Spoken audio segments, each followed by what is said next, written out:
Ready?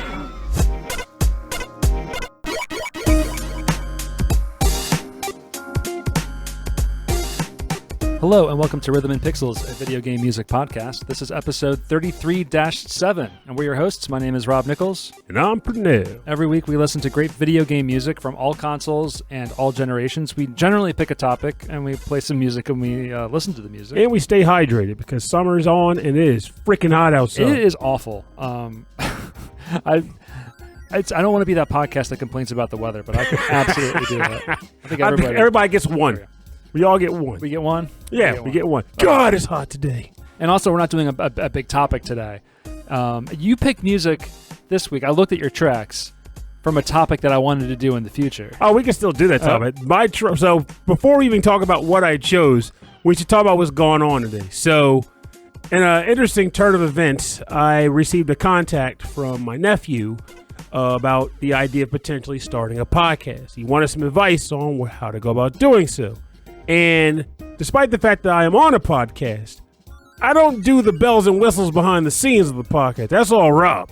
So while I was able to give him some feedback, the thing that came to mind the most that would help, I was like, why don't you just come on to be on our show? You can sound as ridiculous as we do and just kind of take a crack at this and see how it goes. So Rob was down with it. So my nephew Darnell is on the show today. Hi, Darnell. Hi, what's going on? How's everyone? Oh, it's going all right. Now, I'm going to say... Okay, yeah. And as I didn't prime him before this, the thing I'm going to outright say immediately, since that was a large part of why you're on today, is podcasting, whether you're new to it or you're a seasoned expert or whatever, it's just about relaxing and just saying what comes to mind. Yeah. There's an edit button. There is an edit button. I did have to edit last week's show. You dropped an F-bomb in there. It was unintentional. I almost published the episode, and I was like, oh, wait a minute. Well, I'll tell you something funny. I'll tell you something really funny. So I'm on, in addition to this one, you guys know I also do the SML podcast. On the SML podcast for game reviews, they don't care if I swear on there. I can say whatever I want. It's probably encouraged. It's encouraged. Right. However, in some odd scenario, some odd turn of events, I have been refraining from swearing on that show, and they give me guff for it regularly. They'll be like, so in this scenario where you just kind of fudge up the situation, like, wait, did you just say fudge up? I'm like, yes, I did. Like, just curse. Okay. Like, I can't. So you guys are family. Have you picked up this habit that Pernell has of replacing curse words? They're sort of, kind of, yeah. I feel like within the certain times, sometimes I'll do it, sometimes I won't. I think it all depends on who I'm around. So if I'm around like friends, I'm cussing like a sailor. That's my next question. I know you play a lot of basketball and you're on team. There's basketball, sports. Gonna swear. I'm gonna swear. But if it's family, I've been trained since a child. Like it's hard to cuss in front of family. Oh, okay. That's why the trick. It's just weird. That's why my little thing is like you come up with stupid words. And that way, no matter where you're swearing at, you're saying strawberries and giblets, and everybody's happy because you're making them laugh, and they know what you really mean. It's just perfect, Yeah. Well, it's fun. It's nice to have you here. I feel like we have like a clan of the Rhythm and Pixels crew. We have a whole poker table set up here. We have a trifecta. I didn't bring the 52 card deck though, so I mean I can work on my poker face, but I won't be winning any money tonight. It would be funny if like throughout the show we had like a card game going on at the same time. We could sort of just like let people know what's going on. On the second track, it'd be like Pernell seems a lot more down. What's going on? Well, I'm out $50, so I can't be that enthusiastic about my next. This could have been an opportunity for you, Darnell, is what it could have been. For me to win some money. Some cash. Take some money away from my old uncle. All right, so we decided not to go with a specific topic for this week. We are going to go with a Wildcard. Actually, not 100%. So, Rob went with Wildcard, which it makes sense. It makes sense there. But what I tried to do is I tried to pick tracks that I felt were in some way related to my interactions with my nephew to see how that would flow. Oh. Now, keeping in mind the fact that, unlike me, I mean, you did play video games back in the day, but you weren't, like, in it. No. So I couldn't be like, I remember that day when you were really hyped up on Crash Bandicoot 3. You don't know who that Crash Bandicoot is. No, of course I Well, through you, I know. I'm about to say, who is Crash Bandicoot? First live quiz. Who is Crash Who is- Bandicoot? What's a Bandicoot? No one knows the answer to that, so you're safe. But I do know that you did like video games, and we had some interactions in the past that involved video games. I felt kind of to talk about, and of course, we'll just chatter in general. Might hit you with a few stupid spitball questions because we got to make you talk. Yeah, for sure. So I think it'd be a nice bit of fun. And overall, the main goal of this is just to give you some experience with talking on a show and get the vibe for what it feels like, because it's nothing to be worried about. One more other thing. One more thing. Next week, and I hope you're okay with it, that we do. Ooh, I might not be okay with that. August 4th will be our next live show. Oh, that should be fine. All right, so August 4th, this is 2022. I don't know when you're listening to this episode. Will be our next live show for our Patreon audience. So if you have our Patreon member of our show, you get access to a live stream recording of the episode. And the topic should be Masters of VGM. Your picks, right? Your picks. Yeah, your pick for the Master of VGM. I'm not asking for 4. We're asking for 1. Only one must. One can live. Yeah, only one. All others will die. So yeah, not just the Patreon members, but all listeners. If you have a suggestion, a track suggestion, or a topic or track suggestion for this topic, please send it to us through our email, rhythmandpixels@hotmail.com. Just wanted to get that out there. I'm pretty sure I'm going to be in town. The next week, I think I'm gone. Dun, dun, dun, dun. Okay, mail. so My dad has a hot. He's the only one that I know that has a hot. I still have a Hotmail. How often I use it, but I have one. I don't know why I made a Hotmail account for the show, and I just kept it. I mean, it's basically Outlook at this point. It's just they don't remove the Hotmail link or the tag. So what should I use then? Should it just be rhythmandpixels.com? Like, Maybe at Google. I always thought the Hotmail was like early 2000s. okay. So now they're not even 90s. Well, So old people I should thing. make a Google account. I think Google would be, or Yahoo. Hotmail was around before Yahoo. you were born, and it still works. Have you know? I just figured like it wasn't AOL.com. It's not Yahoo Mail. Yeah. Yeah. Well, Yahoo Mail's still a thing. Okay. Well, We are getting off topic here. that's what we do, though. All right. So this is an odd number episode. So Pernell, why don't you kick us off with some music for us to listen to? Okay. Well, I guess the first track I'm going to go with is going to be from the game Danganronpa Trigger Happy Havoc for the PlayStation Vita and PSP, and in Japan. And the track title is called Beautiful Dead, and it is composed by Masafumi Takada.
Welcome back. You're listening to Beautiful Dead from the game Danganronpa Trigger Happy Havoc for the PlayStation Vita, composed by Masafumi Takada. As you all know, if you've been listening to this show, how much a fan I am of the Danganronpa franchise. I've played 3 of them. I skipped the spin-off Summer Showcase, and I did not play Ultra Despair Girls because I didn't have time for that. You played the core The 3 core, games is the what core they are? 3, yeah, the ones that involve trials and such. Love the games to death. I would play them again if I could make the time, but I'm behind in a number of other visual novels, so it's going to take a back seat.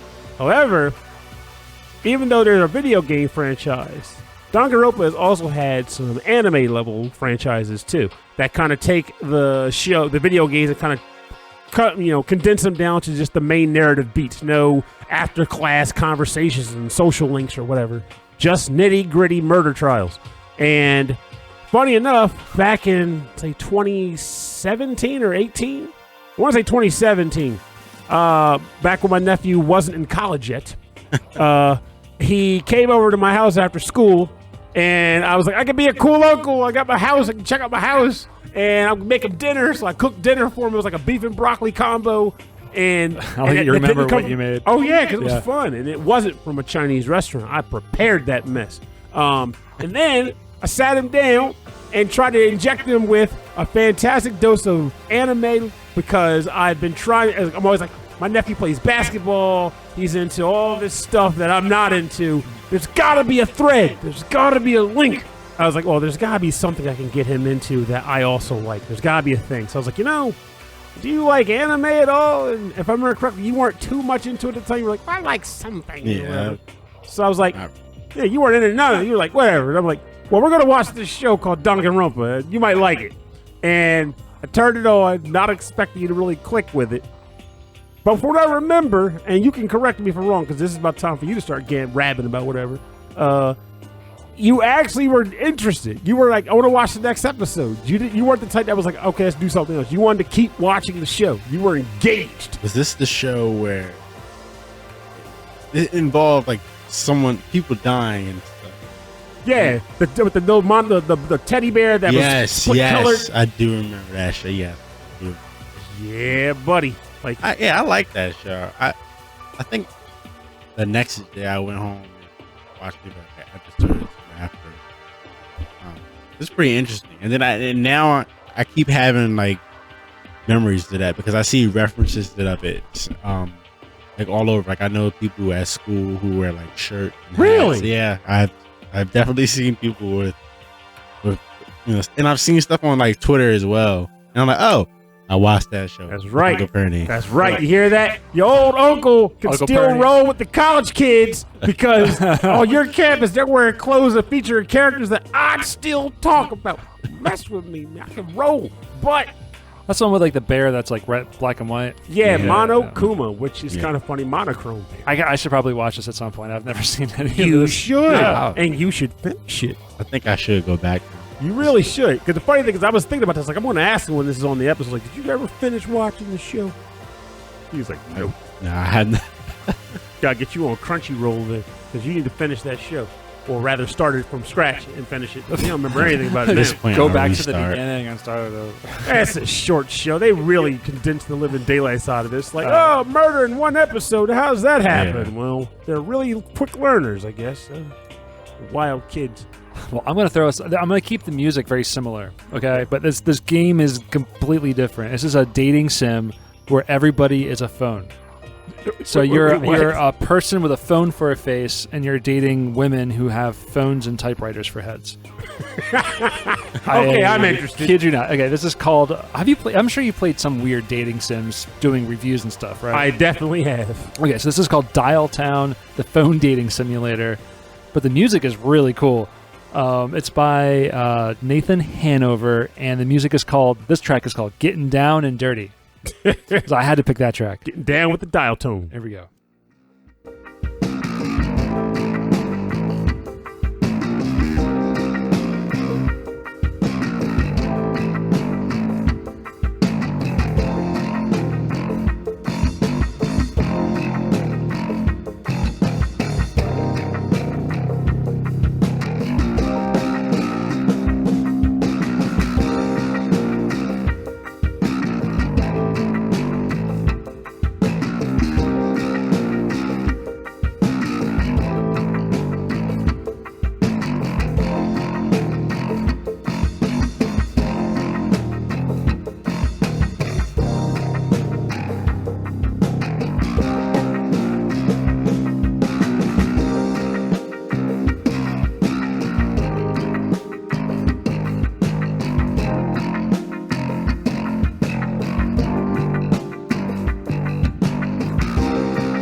We're back. You're listening to Gettin' Down and Dirty in Dialtown, the phone dating sim. The OST is composed by Nathan Hanover, and this is the only track with this bass on it. That really fuzzy bass. Yeah. I really like that. I was trying to think of something else I've heard it on. I don't know where else I've heard this kind of bass from, but it sounds like it's just pushed through like a distortion, and it's really, really grimy. I like it. I'm looking at the imagery for this game, and it is hysterical because at its core, it literally is a dating sim. And I wouldn't even be surprised they don't even reference the fact that they have heads of some phones for heads. They're just phone head people. Do you know what we mean by dating simulator? I guess. No. Whoa. You don't get to just guess. He's inferring. He's inferring based on context. It is nail time. You have to take a guess. What is a dating sim? Okay, so I'm gonna give you my thought process. When I first heard him say dating sim, I was like, Sims? Like the game Sims? Okay. So then I was like, okay, no, because then you showed me the picture and it was like, and he explained a little more that their heads or phones. I'm like, okay, some sort of simulator game with dating. I guess I understand, but now I'm not sure. Now that I'm being put on the spotlight, can you explain it a little bit? Got you covered. So it's mainly I think of a visual novel, right? You know, it's like a graphic novel with pictures. You choose dialogue options. Oh, okay. We call it dating sim. It's like often like you're a guy and you're trying to get with like girls in like the classroom or something like that. Yeah, but in this one, but they've gotten so strange nowadays because everyone's birds. There's birds. There's There's a KFC one where it's like you have to like you're the colonel. Are you the colonel? Are you trying? You're trying to date the colonel. Trying to date the colonel. Trying to date colonel. There's a famous one called the Dream Daddy where you're like you're a single dad and you're trying to date other single dads. It's supposed to be like really like cute and funny, but and then there's another one where like you're monsters at a monster school. Comes up with these concepts. There's definitely someone there's a big round table and they're just sitting down in their suits. So the thing is, there's when it comes to video games, I think people making these games are not sitting around in suits. Oh, they're far from it. Sitting around in their t-shirts. It's more of an ante-up. Like you get the first game in the franchise or of a concept. It's like, okay, here's a dating sim. You're a guy. I'm down on his luck, and he's trying to start dating girls. Here's the flow of the process. Talk to these people, choose options. Bam, you win. Next game or two, probably be the same concept. The next one might be, okay, now you're a girl trying to date the guys. A couple games like that. And then someone goes, I got to stand out. I can't just be guy dating girl or girl dating guys. How do I make myself stand out? I got it. You're a pigeon trying to date other exotic birds. That sounds like a larf. Now, any old pigeon. I need a falcon in my life. That's right. Got to find a falcon. This time, I'm a military-grade vehicle. And I have a thing for artillery. Got to date a missile. So a lot of these games are lower budget, right? So maybe there's maybe a lot of, not all of them, but a lot of them are. There's maybe like one or two writers. It's a lot of text, and some artists. Sometimes they're Google imaging birds. But often the music in these games, and a lot of those games, are just those copyright free, music, royalty free music that you can download online, and it's just very generic sounding. And look at a whole bunch of it, and it fits the game, and it's fine. This one had a whole original soundtrack. Oh yeah, every once in a while, just awesome. Yeah, because every once in a while you'll get a person also they'll be like, hey, I want to get this game put out. I may not have a ton of money to do it. Yeah. But this is my passion project, and someone will go, yeah, I'm a little skilled. I'm talented in composing some music, and I got time. I'll cut some tracks together for you, and they end up being bangers of music. Right. It works very well. The composer might see this as an opportunity to maybe, it's a weird dating sim where your phones. This is an opportunity for me to experiment. Yeah. I'll tell you one thing though, and you'll have to tell me down the line if you listen to more of the OST for this game. I feel like there needs to be more music that integrates dial tones. Oh, that would have been... Yeah, I didn't listen... Okay, I mean, there's a lot of music in this game. There was like 60 tracks. Well, yeah, there's a lot of dating going on. So I didn't listen to the whole thing, yeah. I mean, there's a lot of characters, too. Like, and there's a hidden endings where you have to like play as all the characters or you had to go through all their storylines. That seems like a lot. You meet the phone of the future. It's just like a psychological, it's like a psycho pulse that you just date mentally. There's like a Nokia that you can date, right? Mm-hmm. There's probably like one of those like those Cisco like business like phones you put on the desk, conference phones. Like a Nokia, like those old phones. The ones that didn't even flip back in the day. The little brick. Like, oh yeah, the little brick phone. I think those the ones where it's like it's like a walkie-talkie on Yeah, there. they had those too. Oh, okay, yeah. I remember those. Oh wow, old. Ancient phone. So Christy's sister, her family, they loved those things. Mm-hmm. So when we were dating, all day long, if I was at their sister's house, I would hear this blink, blink. Hey, are you downstairs? Blink, blink. Come get ice cream or something like that. It's just all day long. Just come downstairs and tell me. Now they just yell at each other. Over. All right, we're on to your next track. Okay. So my second track comes from the game Minecraft. This track is you know. Yeah, this relates to me. I love Minecraft. I picked tracks, man. This He's so proud of himself over there. Right, I'm very proud. Proud uncle moment. This comes from the game Moog. It comes from the track is titled Moog City, and it's composed by, to my understanding, C418, which is a really cool name. I don't think I've learned his real name, but he goes by C418. It's Moog. Moog? Not Moog? No, Moog. It's named after Robert Moog, who created the Moog synthesizer. Oh, he's just a little educational audio knowledge. Dropping some rhythmic beats.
Welcome back. You're listening to Moog City. Moog!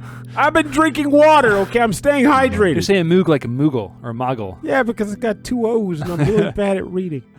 From the game Minecraft, composed by C418. So, my personal connection with Minecraft is kind of loose, because I remember when the game first came out, and my impression of it was, oh, wow. So, people were really taking to this game of digital Legos, huh?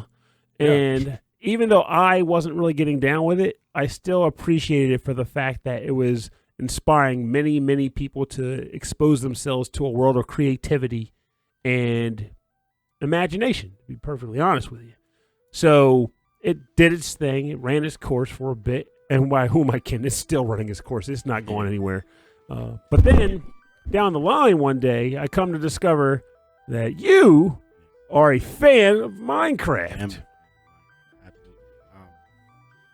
If I had to pick a favorite song from the three we just played, I'm going to have to go with this one. But this one hit home for me. It definitely reminds me of all those nights, 3, 4 o'clock, sometimes 5 o'clock in the morning, I'm just playing Minecraft, just going hard. Or it reminds me of those times in middle school where me and my friends, instead of paying attention in class, we would either wait for lunch or hide or something and just go play Minecraft on our phone.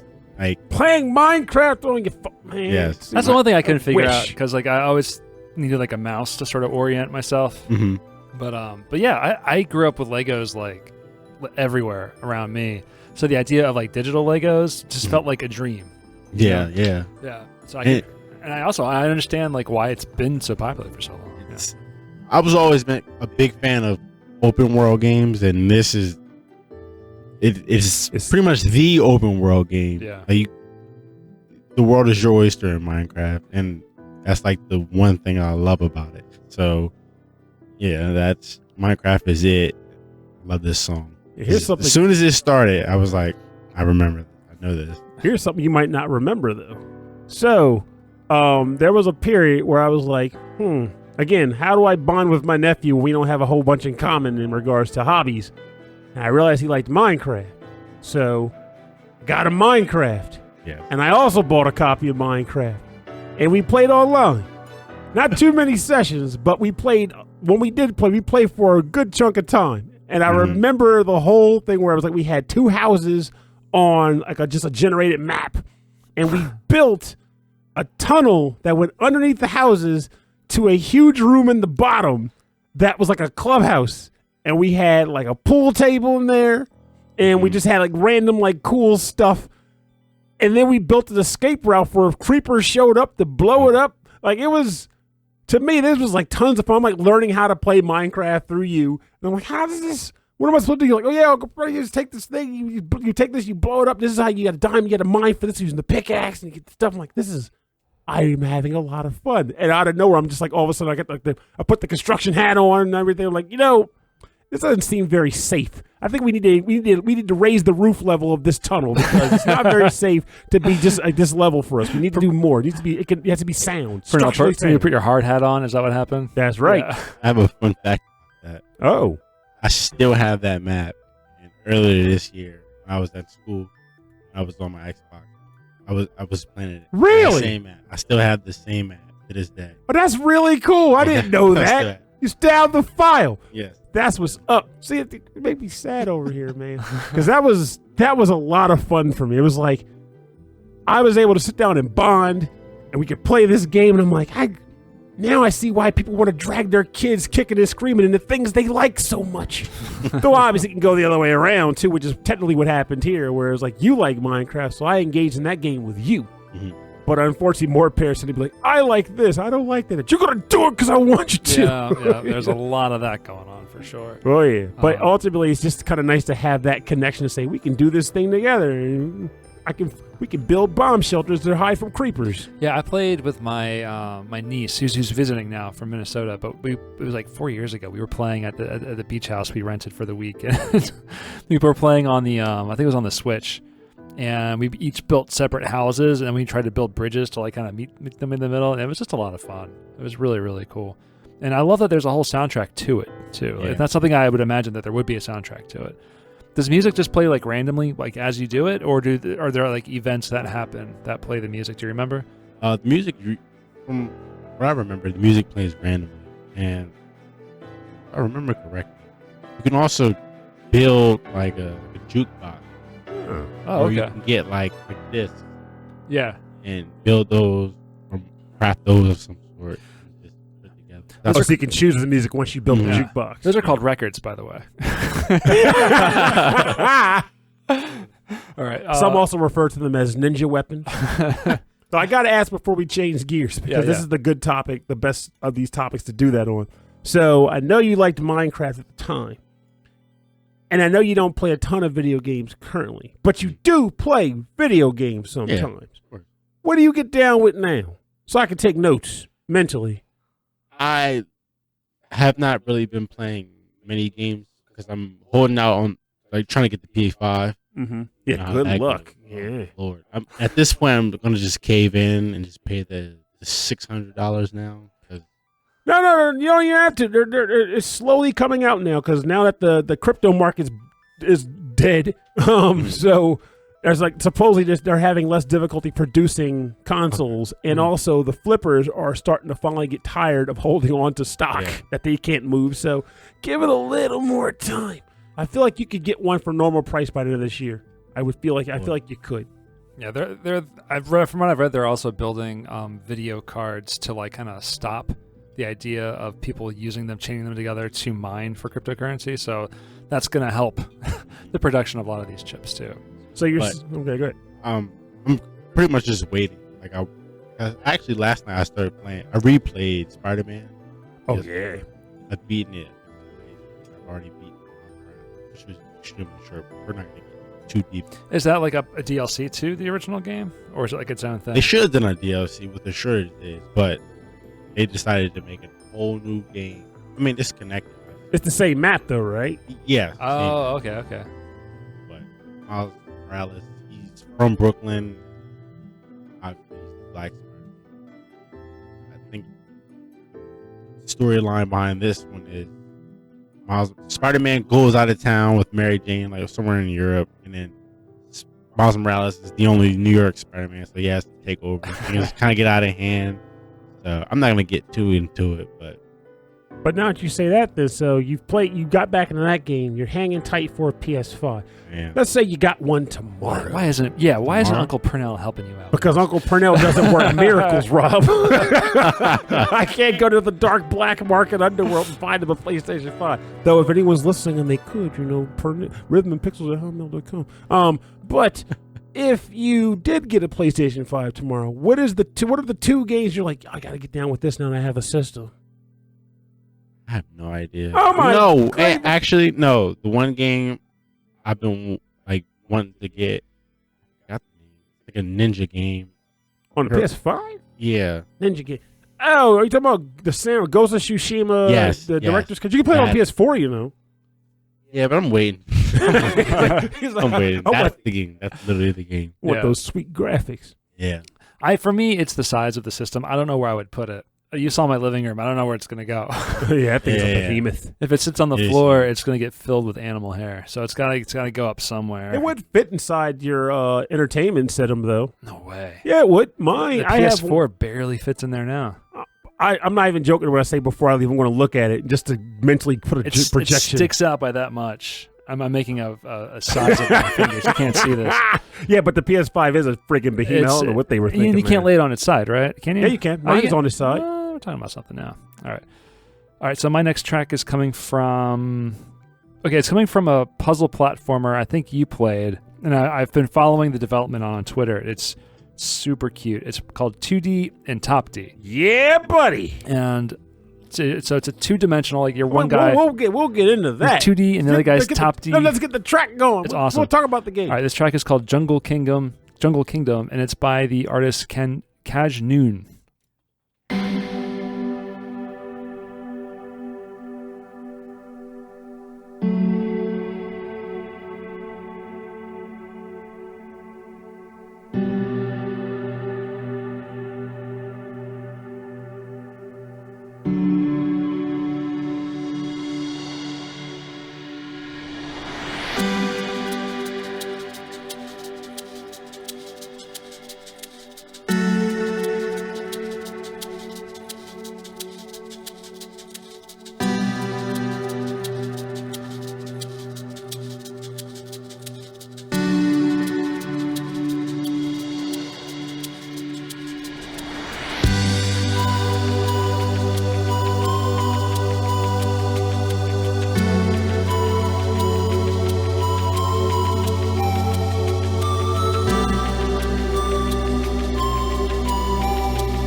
was Jungle Kingdom from the game Toodee and Topdee, composed by Kajnoon.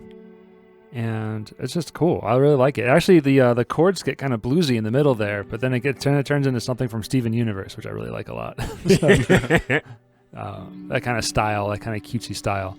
All right, so 2D and Topdee is a puzzle platformer in which you play as two characters, one who's only two-dimensional platforming from the side, but then you stop the game, and then suddenly you play as someone who's from the top down, and you can kind of move pieces of the puzzle around to help each other out in order to traverse like obstacles and fight bosses and do all sorts of stuff. But it's a great concept that they just kept kind of building on and building on and building on. And there are some cool puzzles in the game too, even beyond the puzzles, just simple mechanics. So for example, it's not so much just objects you manipulate. So say for example, you're on a 2D platformer stage as 2D.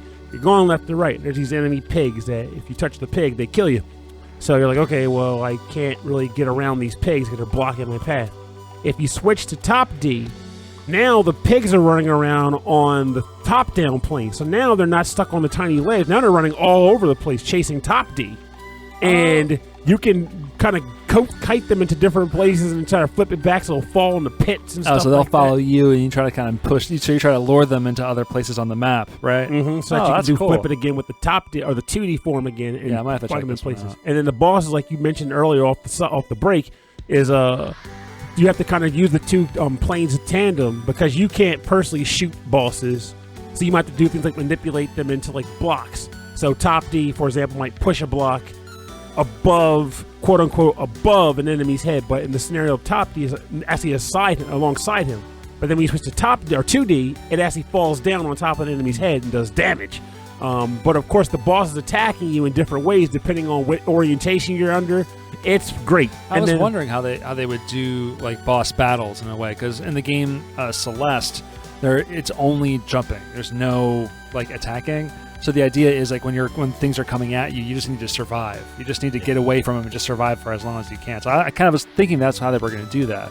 But it sounds like it's a bit more clever. They get some really clever just scenarios outlasting. Yeah. And then one last thing, and I'm going to bug you for something. You getting off scot-free. All right. So the one thing I like about this also is the way they do like the quote-unquote collectibles sort of thing. The 3-star mechanic a lot of these games have. Get a good time plus no damage. But in this game, it's based on how fast you beat the level, how many times you switch orientations. And it's depicted by ladybugs that are actually just sitting on the screen somewhere. If you get to the point where you fail to meet one of the challenges, that ladybug actually gets up and flies off the screen. Oh. So it actually kind of freaks you out as you're playing, like, you stay there, and you don't move. I'm doing it. And it's like, get up, no, get back there. Like, you're like, it surprisingly hits harder. Right. Than just having a basic... and then just at the end of the level, seeing like a grade or a score, like something actually move, like disappearing as you're going. Yeah, like I'm not. It's like, you better stay here. I'm working hard to entertain you ladybug. That's cute. So when it comes to like the idea, I know we talked about some of the games you've played, and I feel like every game playing person, regardless of genre, at some point in time has to have played some form of platformer. Platformer being like Super Mario Brothers. Right? Okay. Yeah. Can you think of any that you might have messed around with, even for a bit, back in the day that you attempted to play and get good at? Or have you played any of like his old games? That's what I'm curious. He's like, dun dun dun. Yeah. I'm kidding. There is one game I can think of that actually me, you, and my dad used to we beat the game. Really? Castle Crashers. Oh, we played that. Yeah. I love that game. That's a game I can think of. That was a family affair. Yeah. Castle Crashers is fun. That's a good game. I'm also amazed that you got your dad to play something different. Yeah, it's a hard game to do that. I mean, Darnell will play some games, but it's hard to get him to play beyond his scope of games. But Castle Crashers, I will say, once you get past the goofy elements of it, fighting with a fish and stuff, it is in his element. It's a beat 'em up. Castle Crashers is a beat 'em up. He likes Streets of Rage and stuff. So all you gotta do is say it's like you're beating up a crime syndicate, but the crime syndicate is a really goofy barbarian. So and it's easy to figure out too. So yeah, it's a lot of fun. Funny game, but especially when it was like just the three of us. I think that was like the add-on. Not only is it a fun game, but All together. me, my dad, my uncle, bonding. Man, no, don't make me cry over here, man. I've been drinking too much water. Do that to me. Purnell will cry at the end of this episode. That's the episode title. Purnell will cry. Maybe that's gonna be the title of this one. All right, so what's the next track you've got with this? All right, so this one I had to kind of think and reach to choose this track, but I feel like I made a good choice for the reasoning and all that. So this comes from the game RPG Maker MZ, and it is Battle Theme 3.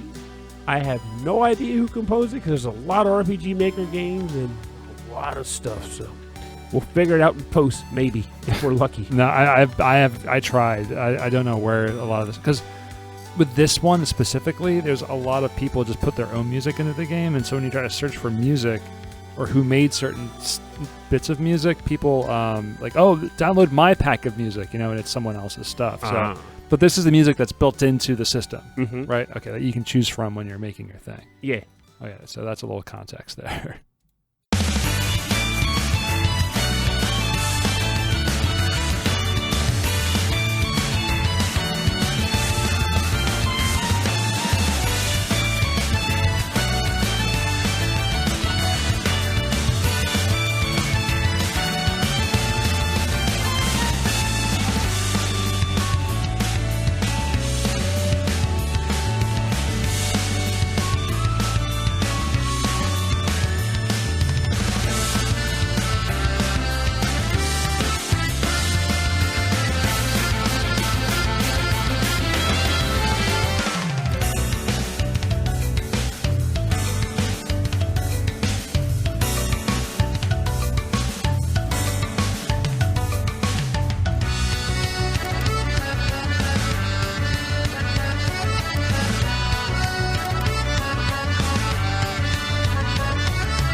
Welcome back. You're listening to Battle Theme 3 from the game RPG Maker MZ, composed by Unknown. We were just joking about where this sounds like, where this could be.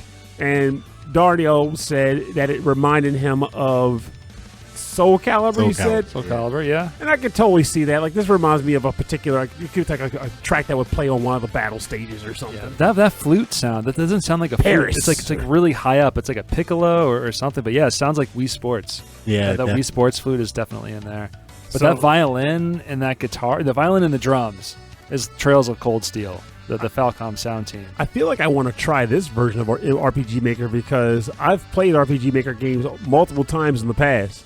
And I feel like this is the highest. I was listening to the OST for this a few days ago, and the sound quality for this one is like top tier compared to the others. All the tracks are just mwah, chef's kiss. I love it. Really good. So I personally have fiddled with RPG Maker games over the years. I've always had this idea that I'm going to craft the perfect RPG just for me. I had this whole cool idea about being a person. You start out as like a low tier person. Like, I want to be the top of the crime world when I grow up. I'm going to do it. I'm going to be the top gangster like the Godfather. But you start small by, like, I don't know, trying to be the top lawnmower in your district, in your neighborhood. You're going to muscle all the other lawn mowing kids. So battles in the game end up being against like spiders and like lawn creatures and like rival you could be like lawnmowers. you sell Girl Scout cookies. Yes, the Girl It's Scout all Cookie in this Mafia. game? Well, you can do this. So the whole idea of RPG Maker is you're making your own games. They give you the tools to create a game, story, characters, music, everything. If you have the time and the imagination, you can make some quality of this. There are current releases right now in the market that were made with RPG Maker, and they sell them as individual releases for actual money, and they're good games. Right. So they all kind of play similarly, but like graphics are all different. Like everyone kind of does their own thing with them. So, and a lot of the built-in music and tools sound amazing, which is really, really cool. So but I like your idea. This game, like you can choose your like different tracks growing up, and then like I don't know when you finally go into full-blown crime. Well, the idea is like it's quote unquote always crime. It's just the idea of like control. It's like an area control thing where like, okay, it starts out with being like, I want to be like the top lawnmower, which means you got to muscle out the other lawn mowing people in the district. So it's not just a matter of being the best customer. It's like, okay, I'm going to sabotage this guy's equipment. That'd be a fun board game, actually. Where it's like you just got like you're just mowing lawns, and like there's a map of like houses, and you're like knocking out other kids. Fun fact: I have a game called Mo Money. We should try to play it. It's called Mo Money. Mo Money, and it might be something like that. I've never opened it. That sounds amazing. So the reason why I picked this track in this game is because Darnell has a passion. He has a passion for creation, not so much RPGs, but I really couldn't find a video game aside from like Marky Mark's Crapulence Factory. We don't want to talk about that, where you actually make really cool videos involving features. And that's right. There was like a music video MTV music video generator from like the 90s. It was really bad. It was a terrible game. But you have an actual passion for creation of videos. You're going to school in regards to. And now tell us again what you're going to school for. I go to DeSales University for TV and film. Oh man, and he's good at what he does too. But I thought this was a pretty cool choice. I'm like, this is his passion. This is like, he's not making RPGs per se, but let's be honest here. If you wanted to sit down one day, just kind of get some practicing, you could come up with a little story there. Yeah. Like, okay, you can use the kind of yourself story. Like, I'm going to start crafting some little story. I got my character models. I got my storyboards, and put it all together.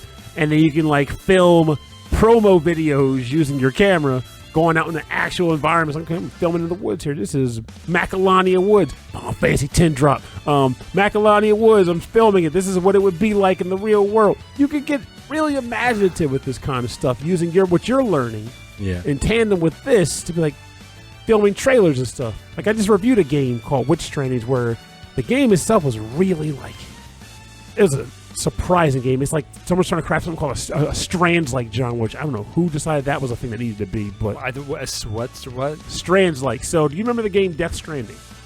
Yes. I've never played it. I know there was a game. Are you familiar with just by name the game Death Stranding, Darnell? No. Hideo Kojima, right? So Hideo Kojima, the guy who made Metal Gear, the Metal Gear games, he came up with a game where, for all intents and purposes, you're an Amazon delivery man in like a post-apocalyptic wasteland. I'm not even making that up. And you're exploring, walking around, carrying packages from point A to point B, balancing the packages on your back. Make sure you don't drop them. Woo! But sometimes you get pulled into the muck and have to fight existential beasts. Whatever. But apparently the idea behind making games that would be considered Strands-likes is to tack on the pick up and deliver aspect of that game into another game. There's a better name for that. But you know what? We call things roguelikes. Oh, yeah. Because it's based on the game Rogue. Mm-hmm. But Rogue was made in like 1970s. Well, that's why Strands-likes is like Strands-like because it's based off of Stranding. I totally get it. I thought that makes sense to me. I just now it's based on games that I've never played. But then the idea behind like why how this ties into what we're talking about here is like that whoever designed that game made a really cool like trailer video where the kid is like inside of his bedroom playing the game and his mom's like, come on, get dinner. And as he's playing the game, there's like these like cool camera shifts where it's like he's focusing on him manipulating the mouse, he's getting into it, and as he's doing more and more with the game, his bedroom's becoming more jungle-like, almost like he's getting sucked into the game world, or the worlds are melding together, and then he gets sucked into the game at the end. So what kind of video are you interested in now? Is it more like a narrative or music or animation? Like what's been most interesting to you so far? I kind of put you on the spot. Yeah, I don't think there was pretty much. I don't think there's really one specific type of video that I'm interested in. I don't mind doing like movies, spoofs, documentary. Okay, so like with a narrative style. Yeah, even like I like to do it all. whatever. Cool. But one thing I wanted to add on when you said something about the creativity part. One thing I really take time with is picking the music for my videos that I make. I'm all about the rhythm and how it relates to what I'm putting out. Like, for example, when I was studying abroad and when I was putting together the promo video for the school, I chose a song. It was actually one of the first songs we played. Well, me and my roommates, we had got dinner, we made dinner, we stayed in the apartment. We just had like wine and music playing, making it real fancy. Yeah. And it was one of the first songs we made. And when I put the video together at the end, I thought back to that song, and as I was editing, I made it all line up and connect with that. So like it was the whole like Italian experience, right? It was an Italian song. So like the rhythm of the music in the rhythm of like the video, like that synchronized. Yes. Yeah, that's really important. I like that. That's the one style I would say that I have. Like, I like the music to match with the video. Yeah. And to give people that feel. Yeah, I like that too. It's because even if it's not specifically like a music video where things are happening on the beat all the time, it's like kind of pulls you in. It gives you something to kind of lean onto. And you don't even realize that that's what's happening. Yeah, for sure. Yeah, I like that. That's cool. And there's something kind of nice about the idea that you can say to yourself, I'm going to create this product so that when people watch it and listen to it, they're going to feel how I hopefully wanted them to feel when they see this production words come together. Yeah. That to me is probably one of the most beautiful elements that comes to video production, is the fact that you can craft a piece with the intent to elicit a feeling or a reaction out of a viewer. It's a skill. Well, this next game we're going to hear from certainly elicits some feelings. What kind of feelings? That's what I'm concerned about. This is another weird post-apocalyptic game. It's called Death Road to Canada. Oh. Have you played this one? I have it on my Switch unplayed, yes. Not surprised. The music's by Joey Grady, and this is a trip. It's a very very interesting looking game here. This track is called Green on Green. Again, it's from Joey Grady.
This is the track Green on Green from the game Death Road to Canada. Wow. So this is composed by Joey Grady, and I really like this because this game is very violent. But it's cheesy violence. It's cartoony violence, yeah. And you're a group. I guess you're traveling towards Canada. Yeah, trying to escape a zombie apocalypse. My best guess is that they're trying to escape Canada, and apparently they're trying to escape a zombie apocalypse, and they wager that the best place to survive it is Canada because of the universal health care. But I mean, that's my best guess. I don't know. Also, maybe maple syrup is the cure. I would, yeah. It cures a lot of what it my definitely cures what ails me. Yeah, it makes me feel better. Yeah, man. But yeah, it's definitely a roguelike in a way that I guess you're dying a lot and you're picking up, like you're ending up in very random areas and picking up new characters and meeting like what they're up to along the way. But this is the music is for between map to map and like city to city. You're in a car with all the characters you met along the way, and there's like they're all talking. I almost made a living in America joke there, because like highway to highway, station to station. Oh crap! I just made the joke. Anyway, what it is. What is? Man, it's been a while since I've seen that movie. We talked about watching that again. But this is like the chill. The rest of this game is pretty like hardcore, like kind of spooky style music. But this was like everyone's in the car, hanging out, you know. You gotta get out, joking around, and and then covered in blood. Oh, pixel blood though, so it's okay. Yeah. But yeah, like I kind of like. I am a big fan of games like that. There's something to be said about voxel graphics and like chibi pixelated graphic games that elicit this kind of gameplay too, because I know it takes the rage level down. If you're the type that's a little squeamish about dealing with these kinds of topics, it makes it more digestible for people. It's like, well, if I shoot the guy, pixels explode. It's not a big thing. Yeah. No, the games made with like a voxel aesthetic is something I never thought was actually going to be a thing, but like it totally is now. Like Minecraft is voxel. So it's like they got volumetric pixels, so it's like they're blocks instead of just like squares. And I think it's cool. It really builds down how creative the creator of the game is. I love how I just use creative too much, but like you think of 3D Dot Heroes, I think that's one of the best iterations of a voxel game. Like it's basically a Zelda-like game, but you are in this voxel universe, and everything's composed of voxel blocks, and you hit enemies and they explode into squares. You drop a coin in the water, square blocks pop up for drops. It's a beautiful game in every way, shape, or form. Even now, like I was playing it recently. Once I learned how much it's worth on the internet, I've been having this weird trend lately. I'm like, this game is worth how much? I better play it. Your collection is now pretty steep, I'm sure. I mean, because you just don't get rid of a lot of stuff. I really don't. You sell it back. Go to too many games and learn. This is worth what now? Well, those things are sold at the premium for buying at a convention. That is true. Just to keep things going, we're going to move on to the last part of our show, which is called the bonus round. Bonus round to Canada? The bonus round to Canada is where we play covers and remixes. So at the end of the show, we play covers and remixes and arrangements that are all based on our theme. And so our theme is wild. Pick whatever you want. Smoke them if you got them, Pernell. So this is actually going to be non-cover works. I just wanted to play this specific track and it's vocally and whatever. But it ties into the theme I was running with for this episode. Yeah.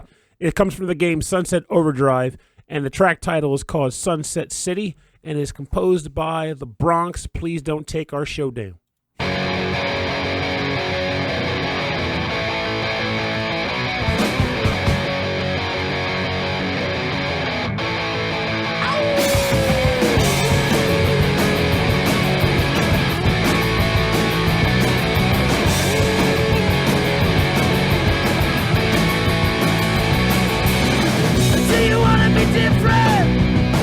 Do you wanna be strange? Are you afraid of failure?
Of all the songs we were going to play on the bonus round, I wasn't expecting a song to sound like that. Oh yeah, man. But Sunset Overdrive had some fantastic music. This track, being called Sunset City by the Bronx, was one of my favorites in the game. Also, conveniently, this is one of the only ones that didn't have swear words in it. So it was convenient on all levels.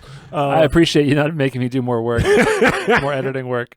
So like Sunset Overdrive, to me, even though it'll likely never get a sequel and people generally don't talk about it, which is unfortunate, to me is still probably one of the best world traversal games, like open world traversal elements, because you pretty much play it in such a way that you never touch the floor. You can bounce off of things, you can grind on things, you can swing on things, you can wall run, you can rocket jump, and eventually you learn how to like jet ski across water without wearing actual skis.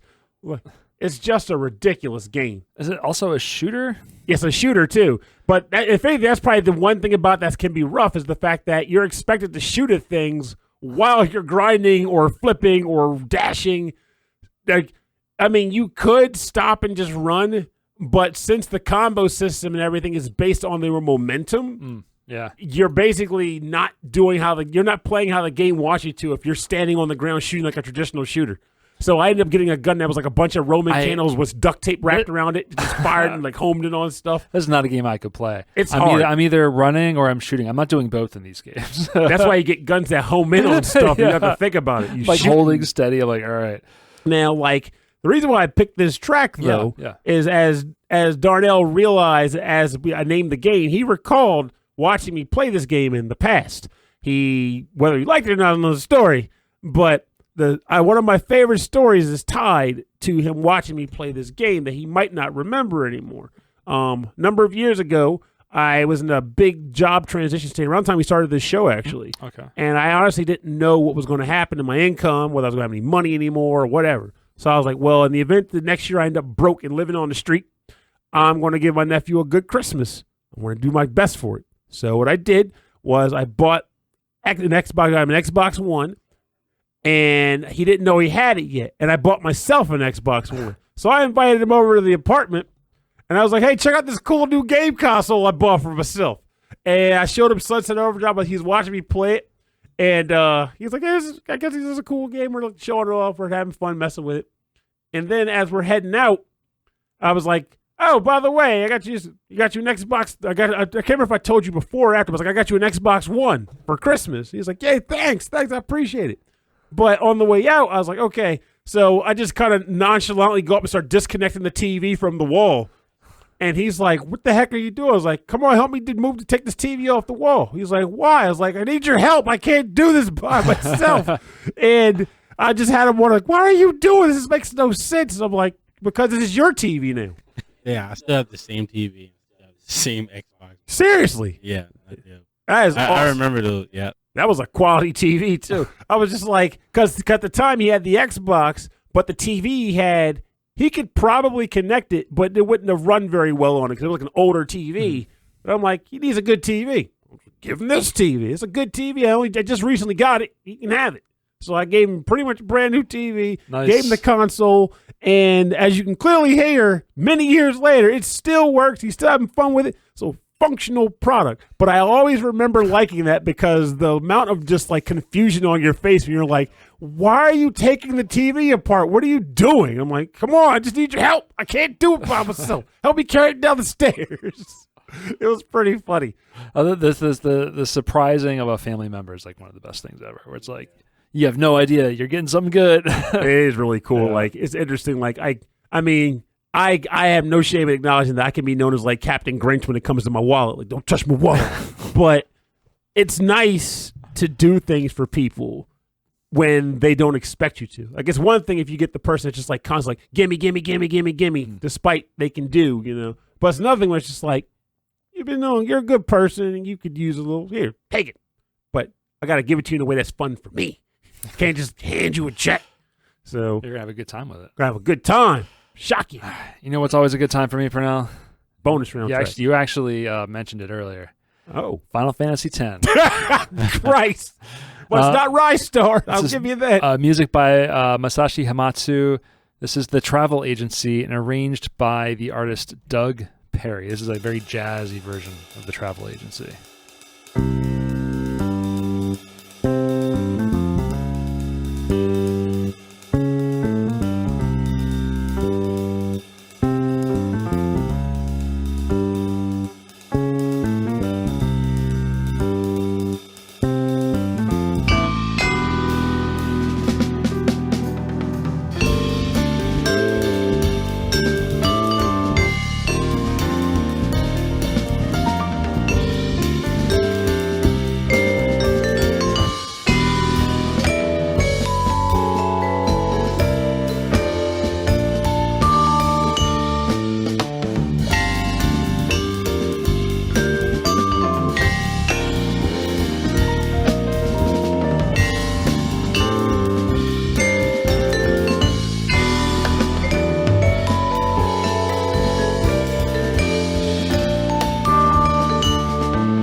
makes you think.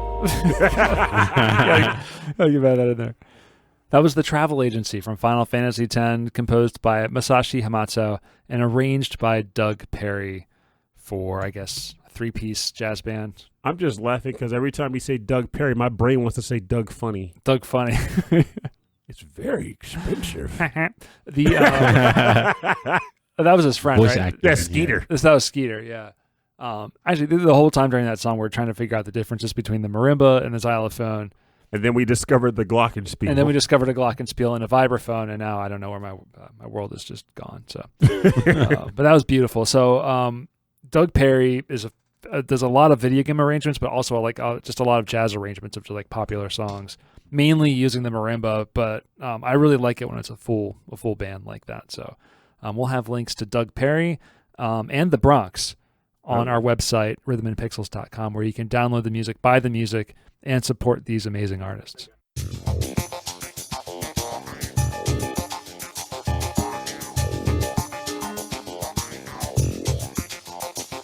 Oh. I'm just kidding. Ow! I don't know what I'm doing anymore. So, as far as I'm going to hit you with the old man question. I have no choice here. So we were talking earlier about old man music and old man tones. What do I was you? like, where's this going? Oh, I gotta go. I gotta here. give you an old man question. I gotta give you Does an old this look man like question. a weird growth to you? Is that a pimple or a boil? No. So, as far as I was going to lead with something like, if you could think of a band that could do a good video game music soundtrack or video game sound cover, what would it be? That would tie it to the show. But I ain't thinking about that. I just want to know, what are 3 artists that you jam out to currently? Yes. Currently.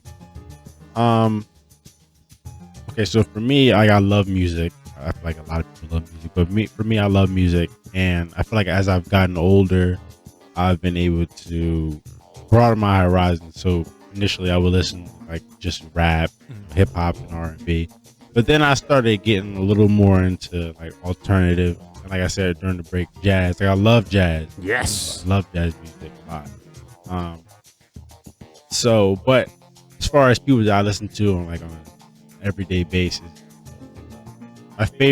my personal favorite female artist who I love her music, I love her.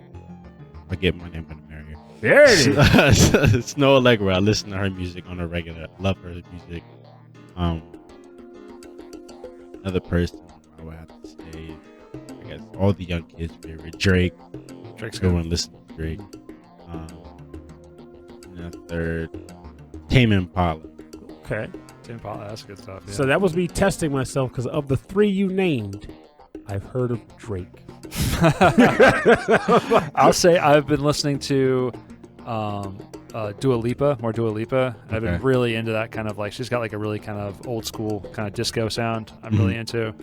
Been enjoying that. And you say jazz that you've been into. There's a duo called Domi and JD Beck that have just started kind of releasing singles now, and but they've released a lot of like stuff they've done on Facebook, and they're really amazing. It's like, imagine like really, really fast keyboard and really, really fast like drums, but like super, super complicated. And they look like they're clearly child prodigies. They're like 16 and 17. Oh, really? Yeah, they're really amazing. I'll play some before we head out of here. Okay. But yeah. And as far as I go, I'm not naming squat, because in my world, I mean, I could name, like, I listen to Biss still. Biss is a fantastic band that's still putting out music. But my current scope of music, actually, I can do this while I'm talking because I'm a really quick typer or clicker. But I generally listen to a lot of like Spotify stuff. So stuff I come across on Spotify, and like bands I remember from like Throwing Muses and Kirsten Hirsch. But every once in a while I come across like these like weird random bands that just come up in my discovery that I listen to regularly because I like them a lot. Like I came across a band called TVAM, a band called Dummy, 50 Foot Wave's still good. A Japanese band called Chai, because I love tea. Gender Roles, the Gully Boys, That's a great Squirrel name Bait. That's a great name for a band. Gender Squirrel Rolls. Bait. Squirrel Bait. Yeah, Squirrel Bait is freaking good. And apparently they're like a classic band. They're from like the 80s. Oh, okay. But they've inspired bands in the modern age. too. Like they're punk or rock? No, I'll play a track of those before I go. To Okay. But yeah, like I listen to just a lot of just out of nowhere. So English teacher, there you go. Yeah. So that just goes to shows like I'm in this weird limbo where it's like I listen to a lot of bands, but due to the way I come across them, I'm like, have you ever heard of English teacher? People like, the heck are So you talking about? when you come across the bands like through Spotify, like I guess it's suggesting them to, do you go back and like find other music they've done? Yep. Or do you just kind of just keep going? Oh, I collect them, and then I go back like all the Pokemon. Yeah, I collect them. all. Yeah. I catch all 151 types or whatever. But then I'll go back and like find albums that they put out and check for other tracks that they've done and kind of build a portfolio for them. But the problem is that I need to sit down one day and stop finding new stuff and just catalog things and go, okay, how do you retain knowledge of these things aside from keeping a list? Because I'm too old for I can't. My brain sucks. Some people are good at just remembering. I mean, you lay it on the table, I'm good, but it's all stuck with video games. It's all in the video game world. Yeah. All right, so thank you for joining us on episode 33-7. I'm just rolling into it. Of Rhythm and Pixels. This is our wild card with Darnell. Darnell, thanks for joining us on the show today. Great time. It's my first time on a podcast. It was good to get a feel for how things kind of go. Things went pretty smooth. It sounds like I finally got the wire sitting right with the microphone. Yeah, right.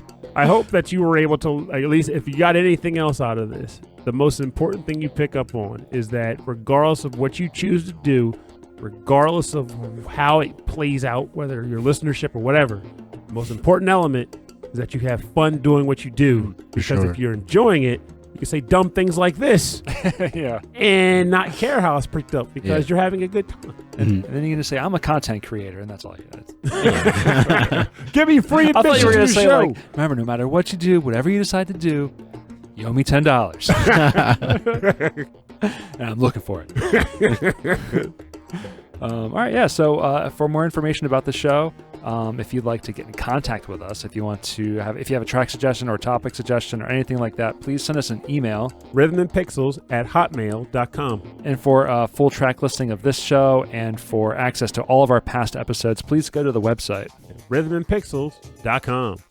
You can find us on the web. You can find us all over the place as Rhythm and Pixels. Type it in all one word. You can find us on Facebook and Instagram and Twitter. We have a YouTube station, youtube.com/Rhythm and Pixels.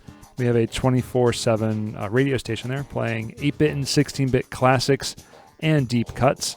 And if you want to support the show, the best thing you can do is just tell people about it, or you can click on subscribe or whatever platform that you're on.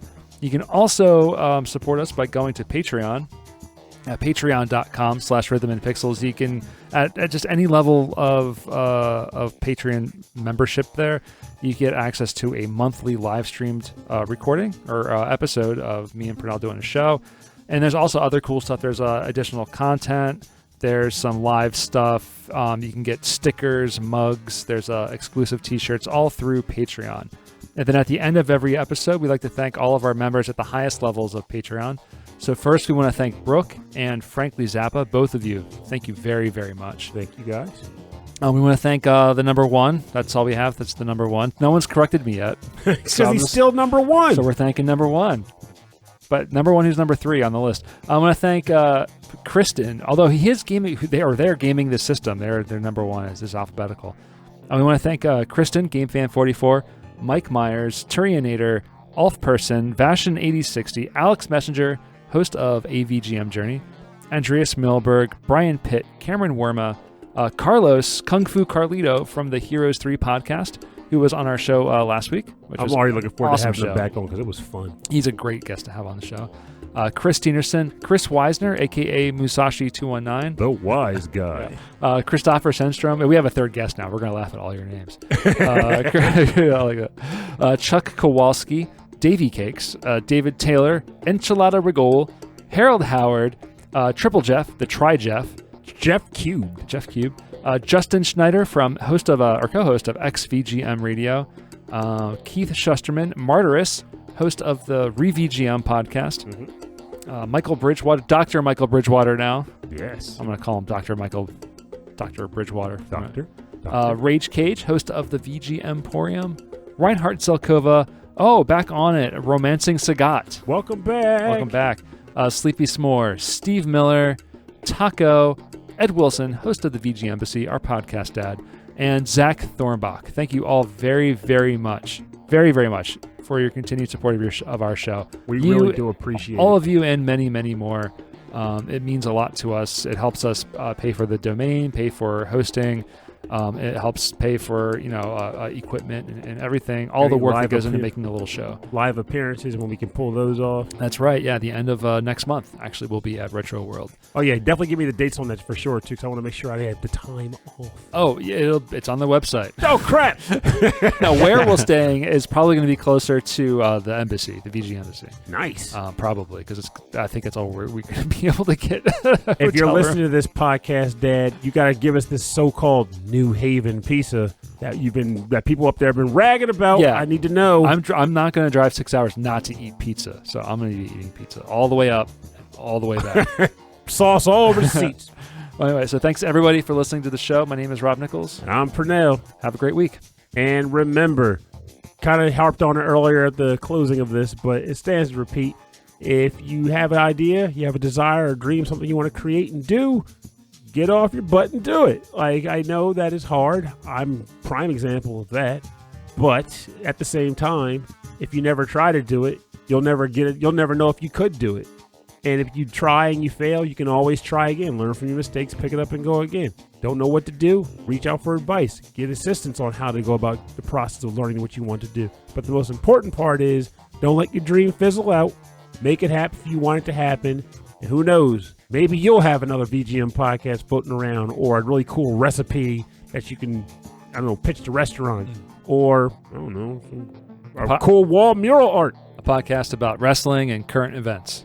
That's right. Yeah, current wrestling. My events. favorite wrestling move is the grapple. That's a wrestling move, right? I like a technique. I like the knee punch. Where you punch with your knee. No, you punch the knee. Oh, you punch the knee. Oh, Knee that puncher. sounds painful. That's also the name of my new video game, Knee Puncher.